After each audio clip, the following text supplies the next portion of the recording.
நான் வீடியோல நல்லா இருக்கா? நல்லா இருக்கு. இப்போ கேளுங்க. எல்லாரும் உன்கிட்ட டயட் வீடியோ கேட்டுட்டே இருக்காங்க. கொஞ்சம் டயட் டிப்ஸ் எல்லாருக்கும் சொல்லிடுது. பாருங்க, நான் ஒன்று சொல்றேன். தூங்கி எழுந்தோட ஒரு 10 இட்லி சாப்பிடணும். 10 இட்லியா போதுமா? அப்புறமா கொஞ்ச நேரம் கழிச்சு பசிக்குமல்ல, ஒரு மைசூர் பாக்கு எடுத்து ஒரு பாதி சாப்பிடணுங்க. ஏன் தெரியுமா பாதி? நம்ம டயட்ல இருக்கோம்ல, அதுக்கு பாதி மட்டும் தான் சாப்பிடணும். அப்படியா? ஓகே.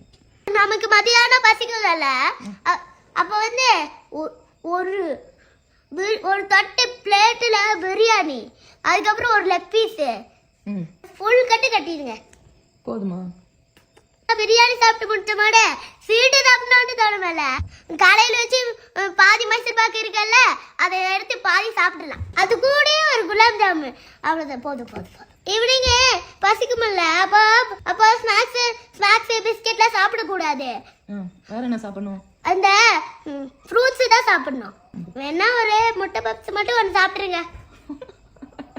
அப்புறம் நைட்டுக்கு என்ன தெரியுமா சாப்பிடணும்? 2 பரோட்டா, ஒரு நல்ல சிக்கன் கிரேவி அதுல ஊத்திக்கோங்க, அப்படியே குழச்சு சாப்பிடுங்க.